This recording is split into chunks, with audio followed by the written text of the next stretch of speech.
TV screen మీద India నుంచి పాకిస్తాన్ కు ఔషధాల ఎగుమతి బంద్ అయిపోయింది. భారత్ దెబ్బకు ఇప్పుడు పాకిస్తాన్ అల్లాడిపోతోంది. మరోపక్క ట్రేడ్ డీల్ రద్దుతో పాకిస్తాన్ లో మెడికల్ ఎమర్జెన్సీ నెలకొంది. భారత్ నుంచి పాక్ లో నిలిచిపోయాయి ఎగుమతులు దిగుమతులు. అవును, భారత్ నుంచి పాక్ కి ఈ దిగుమతులు నిలిచిపోవడంతో ప్రస్తుతం అల్లాడిపోతోంది పాకిస్తాన్.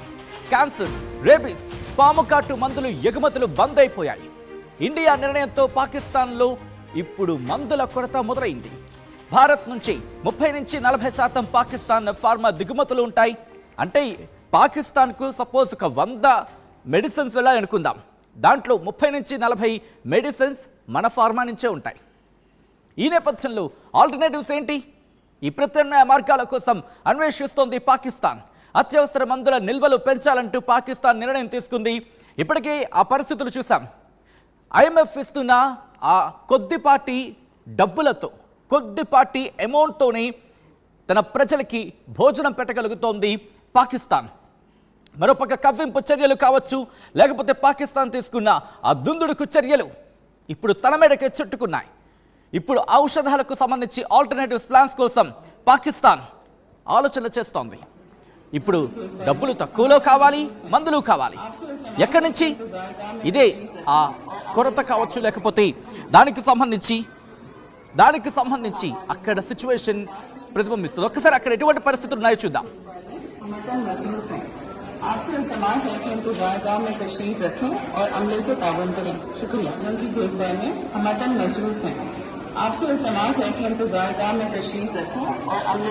करें। शुक्रिया।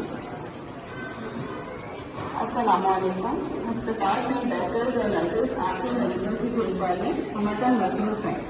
आपसे इल्तमास है कि इंतजारगाह में तशरीफ रखें। రైట్, అది ప్రస్తుతం హాస్పిటల్లో మందుల కొరతకు సంబంధించి అక్కడ అనౌన్స్మెంట్ ఇస్తున్న సందర్భాన్ని మీరు చూడొచ్చు. అట్ ద సేమ్ టైం ఎక్కడ ఎటువంటి పరిస్థితులు ఉన్నాయి, ఎటువంటి షార్టేజ్ ఉంది అనేది అక్కడ డిస్ప్లే బోర్డులో కూడా పెడుతున్న సందర్భం. ఈ నేపథ్యంలో పాకిస్తాన్ ఆల్టర్నేటివ్స్ ఏంటి, పాకిస్తాన్ దగ్గర ఉన్న ఆప్షన్స్ ఏంటి? ఇక్కడ వినిపిస్తున్న మాట చైనా, రష్యా అలాగే యూరోపియన్ కంట్రీస్కి సంబంధించి అభ్యర్థిస్తోంది. మరి అవి చేరాలంటే అరేబియా సముద్ర మార్గంగానే. గుర్తుపెట్టుకోండి, అక్కడ విక్రాంత్ ఉంది, మన ఐఎన్ఎస్ విక్రాంత్ ఉంది. సో ఐఎన్ఎస్ విక్రాంత్ని దాటి వెళ్ళగలుగుతాయా? ఇవన్నీ కూడా మాట్లాడుకునే ప్రయత్నం చేద్దాం. మా ప్రతినిధి రామ్దాస్ అప్డేట్స్ అందించేందుకు సిద్ధంగా ఉన్నారు. నేరుగా రామ్దాస్ దగ్గరికి వెళ్ళే ప్రయత్నం చేస్తున్నాను. రామ్దాస్, ఇప్పుడు పాకిస్తాన్లో మెడికల్ ఎమర్జెన్సీ అనేది క్లియర్ కట్ అనౌన్స్మెంట్ వినిపిస్తోంది. ఈ నేపథ్యంలో సాధ్యమైన మెడిసిన్స్ ఈ టైంలో సమకూర్చుకోవడం? పాకిస్తాన్ తో ఇప్పుడు వాణిజ్య సంబంధాలు మనం కేంద్ర ప్రభుత్వం నిలిపేతో ఒకసారిగా పాకిస్తాన్ విలవిల్లాడుతున్న పరిస్థితి కనబడుతుంది. ముఖ్యంగా భారత్ తో వాణిజ్య సంబంధాలు నిలిపేయడంతో మందుల ఎమర్జెన్సీ ఏర్పడింది. దీంతో అప్రమత్తమైన పాకిస్తాన్ ఆరోగ్య విభాగం అధికారులు ఇప్పుడు ఆల్టర్నేటివ్ ప్రికాషన్స్ తీసుకుంటున్నారు. ప్రత్యామ్నాయ చర్యల్లో నిమగ్నమైనట్టుగా కనబడుతోంది. ముఖ్యంగా పాకిస్తాన్ ఔషధ ముడి పదార్థాల దిగుమతిలో 30 నుంచి 40% వరకు భారత్ పైనే ఆధారపడుతుంది. వీటిలో యాక్టివ్ ఫార్మాస్యూటికల్ ఇంగ్రీడియంట్స్, API గా చెప్తాం మనం. సో అలాగే అధునాతన చికిత్స కోసం ఉపయోగించే ఔషధాలకు సంబంధించిన ఉత్పత్తులు కూడా ఉన్నాయి. భారత ప్రభుత్వం పాకిస్తాన్ తో వాణిజ్య సంబంధాలు నిలిపడంతో ఒక్కసారిగా పాక్ ఔషధ రంగంపై అయితే దీని తీవ్ర ప్రభావం చూపే అవకాశం ఉంది.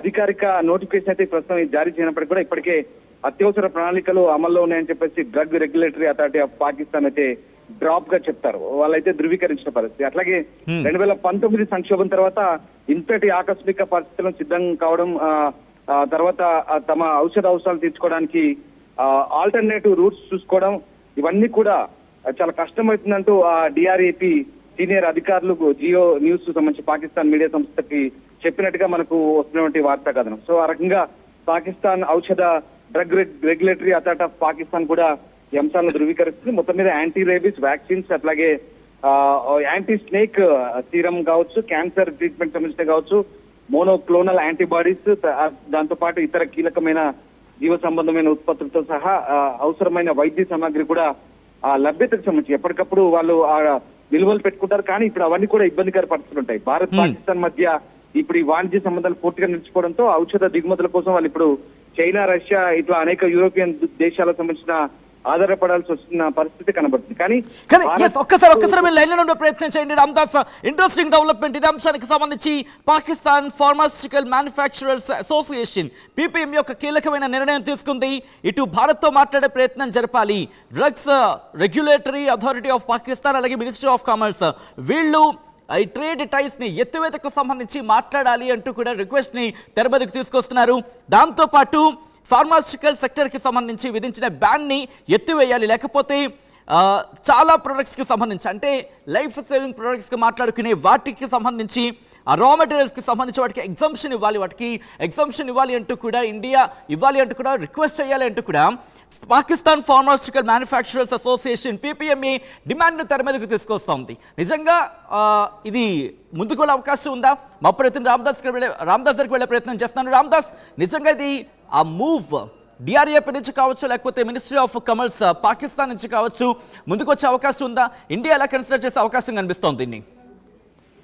ఇప్పుడైతే పాకిస్తాన్ తీవ్ర మందుల కొరత ఎదుర్కొనే పరిస్థితికి సంబంధించి చాలా ఇబ్బందికర పరిస్థితులు తలెత్తాయనే భావనలో ఉంది. సో వాణిజ్య సంబంధాన్ని తెచ్చుకున్న తర్వాత ఔషధాల పరంగా వారు నిజంగా ఇది ఎదురు దెబ్బ అని చెప్పాలి. ఈ నేపథ్యంలో ఔషధ ఎమర్జెన్సీ అనేది తొందరగా విధించే అవకాశం అయితే కనిపిస్తుంది. ఎందుకంటే తాజాగా ఔషధాల నిల్వల్ని సాధ్యమైనంతగా పెంచుకోవాలని ఇప్పటికే సంబంధిత విభాగాలకు పాకిస్తాన్ వైద్య ఆరోగ్య శాఖ సూచించినట్టుగా సమాచారం. ప్రస్తుతం భారత్ నుంచి దాదాపు 30-40% ఔషధ ముడి సరుకు అలాగే ఔషధాల్లో వాడే ప్రధాన పదార్థాలు ఇక చికిత్సా ఉత్పత్తులను దిగుమతి చేసుకుంటుంది. ఈ క్రమంలోనే పాకిస్తాన్ అయితే అలర్ట్ అయింది. ముఖ్యంగా ఔషధ రంగంపై నిషేధ ప్రభావం గురించి అది నేను మళ్ళీ చెప్తున్నాను. ఇంకా అధికారిక నోటిఫికేషన్ అయినప్పటికీ ప్రస్తుతం ఆల్టర్నేటివ్ రూట్స్ అయితే ఆ డ్రగ్ కంట్రోల్ ఆఫ్ పాకిస్తాన్ చేసుకుంటుంది. ఇక మొత్తం మీద అదే యూరోపియన్ దేశాలు కావచ్చు ఇతర దేశాల నుంచి దిగుమతి చేసుకోవాలంటే చాలా కాస్ట్లీగా ఉంటుంది. భారత్ నుంచి చాలా ఎక్కువగా దిగుమతి చేసుకునే వాళ్ళు ఈ ముడి సరుకులు చాలా తక్కువ కాస్ట్ తో పడేది. కానీ ఇప్పుడు ఆ పరిస్థితి లేదు.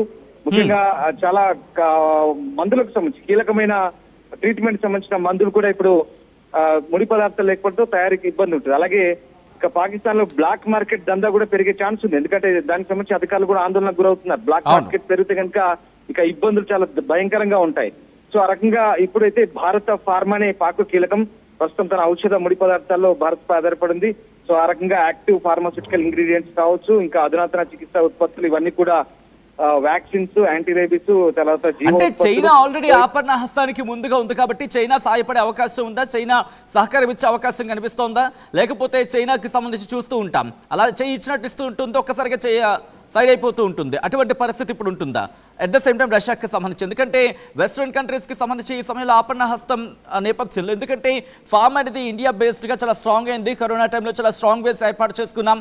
అక్కడి నుంచి వెస్ట్రన్ కంట్రీస్ కూడా మన మీద అంటే ఇన్ఫాక్ట్ ఇండియా మీద బేస్ అయిన పరిస్థితి మనం చూసాం. సో ఇటువంటి నేపథ్యంలో పాకిస్తాన్కున్న ఒకే ఒక ఆల్టర్నేటివ్ ఆప్షన్ చైనా అనుకోవాలా? అంటే ఇప్పుడు ఈ కీలకమైన కొన్ని క్యాన్సర్ ట్రీట్మెంట్ సంబంధించిన ఔషధాలు కావచ్చు, తర్వాత కొన్ని మోనోక్లోనల్ యాంటీబాడీస్ ఇవన్నీ కూడా అత్యవసరంగా నిల్వ చేసుకోవాల్సిన అవసరం అయితే వాళ్ళకు ఉన్నది. ఎందుకంటే నేను చెప్తున్నట్టుగా బ్లాక్ మార్కెట్ దందా పెరిగితే కనుక చాలా ఇబ్బందికర పరిస్థితి ఉంటుంది. ఎందుకంటే ఎక్కువగా భారత్ పై ఆధారపడింది కాబట్టి ఇంతసేపు ఇన్ని రోజుల పాటు ఈ క్యాన్సర్ ట్రీట్మెంట్ కానీ, వ్యాక్సిన్స్ కానీ, తర్వాత యాంటీ స్నేక్ వెనమ్స్ కానీ ఇవన్నీ కూడా మన దగ్గర నుంచే దిగుమతి చేసుకుంటాయి ఎక్కువ శాతం.